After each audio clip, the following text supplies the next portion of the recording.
You played Houston. Played them You want tough.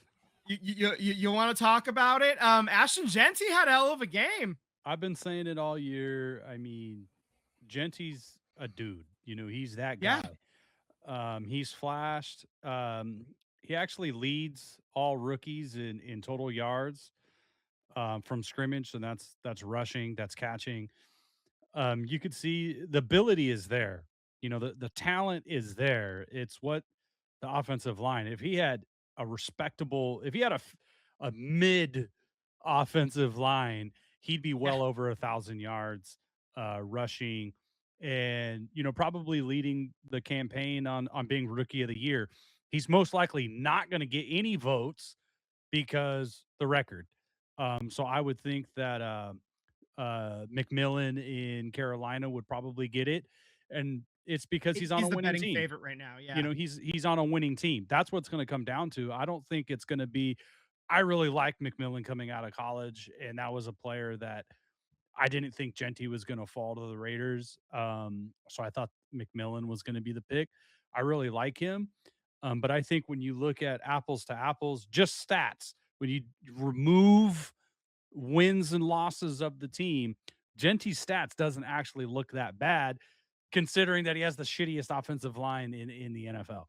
Um, he has a really good chance that he's going to go over 1,000 yards rushing, and he has a good amount of receiving yards and touchdowns. Surprisingly, he scored a good amount of touchdowns.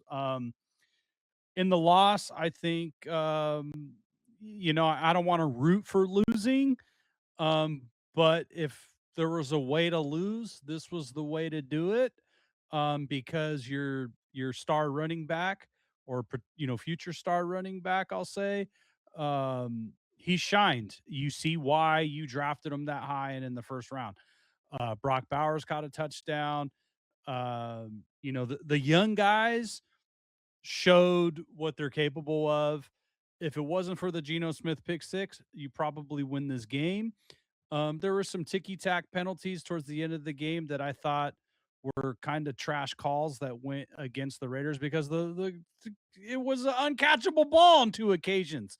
Um, but at the same time, like if you win that game, you're out of the top two, top three pick, and then you potentially have a good chance of beating the Giants and the Chiefs because they're down to their third string quarterback. So I don't know. Like I said, I don't want to root for losing, but at the same time, I want the Raiders to be in the best position to get the best player available, whether that be quarterback or someone else, or be in a position to trade the pick and get the most capital that they can get back. So at the end of the day, I just want them to be in a position to be successful moving forward.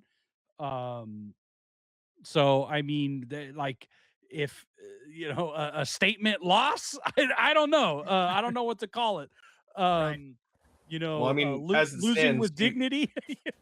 you are the number two pick if it ended today. New York is the number one pick. They do not need a quarterback. They just need to make sure they don't get their quarterback I murdered mean, that's the every thing. single week. I don't know if Um, the Giants don't take a quarterback because the dude's head is this is what, two concussions in a year or something. Like it's not the first time he's been concussed. So um is he really the future? I mean, I would think they're not going to take a quarterback number one overall, trading back up into the first round to get Jackson Dart, but you know, the Giants are a mess just like the Raiders. So, so The and they're going to Giants be can go hiring a full new coach. Giants. Yeah, So I don't know what they're going to do. As you know, if we're going to talk draft, I know we'll probably get more. We're definitely going to get more into it as the season progresses into the offseason. But I don't know if I take one of these quarterbacks because are are these quarterbacks, are they transcendent players that are going to elevate the franchise as soon as they hit the field? There's those guys are so few and far between. You're talking Peyton Manning, you're talking Joe Burrow took that team kicking and screaming into the playoffs when he was healthy. I know he has some health banged up issues and stuff like that. but a healthy Joe Burrow drags the Cincinnati Bengals into the playoffs kicking and screaming. Bengals don't want to go to the playoffs, but he takes them there. Is that type of quarterback in this draft? And I know Fernando Mendoza won the Heisman and he looks really good. But is he that guy? And I've been saying it for a long time. The Raiders are not just a quarterback away. You're a couple of studs away on both sides of the ball. So if somehow, some way you end up with the number one overall pick and somebody's willing to move up and give you something what the Chicago Bears got a few years ago, where you get multiple first round picks, additional picks, and you get a legit wide receiver in DJ Moore, is that style of compensation. Can you get three number ones or two number ones and a quality player and some additional picks? Because you're more than just one player away. You're more than just the quarterback away. You need linebacker help. You still have never found that the running mate with Maxx Crosby to get after quarterback. Dropping Maxx Crosby back into coverage is nonsense. You send him at the quarterback play after play after play. That's what he does. That's what the best pass rushers do. Why are you dropping him into coverage? It's because you don't have linebacker help. So you need to get a linebacker. You need to get a defensive back. You obviously need a quarterback. You need offensive linemen. Jeanty looks great, but you also need another running back because he's the only one that's capable of doing anything from the backfield. You need a wide receiver. I'm just popping off at the top of my head. I'm not even looking at the roster. You need a lot of players. So, with that said, I don't know. I don't know what direction they go, but in a way, I'm glad they lost in the sense of they don't lose draft position because I want them to be in the position to have the most capital going forward. Right, right. Well, I mean, hey, he's still on the board, and sometimes I get what you're saying, but sometimes taking the best available player is the best option. Um, and I, to your point, I don't know if Mendoza is the transcendent player, but looking at the draft class in the next few years, it doesn't look as strong as maybe this one is for quarterbacks, and this isn't even a strong one for quarterbacks. No. So maybe you just take him just because the future maybe isn't really that bright, unless all of a sudden kids shine that art name Arch Manning, and I don't think Arch Manning is even shine. He's going back to college because he had such a terrible season this year. So I still think he's going to be really good though in the end. yeah. I mean, Peyton Manning, Eli Manning, they didn't win a national championship. They didn't take their team to the playoffs. They were kind of mid in college. They were competitive, but look at what they turned into. Eli Manning won 2 Super Bowls. Peyton Manning won 2 Super Bowls and MVPs. Eli never. I don't think Eli ever got an MVP or was really that type of quarterback. Yeah, he was a 500 Um, quarterback, but but still. but you look at Arch Manning. I mean, he's way more athletic and way more capable than both those guys. It's going to be everything that's between the ears.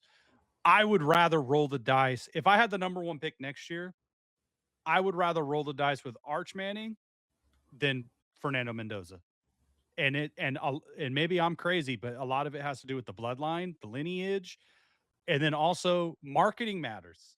I know that sucks, but marketing matters. You put Arch Manning on in Las Vegas with the Raiders, and you know Tom Brady as the co-owner and president of football and all that.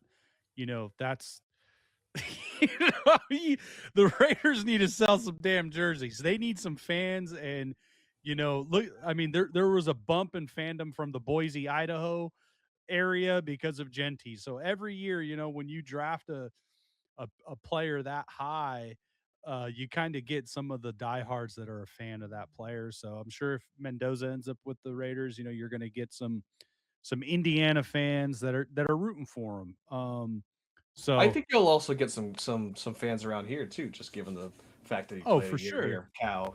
Oh, for sure. But if apples to apples, I know Arch Manning did not have the year that you know people expected or whatnot. I would still roll the dice on him than any other quarterback in this draft.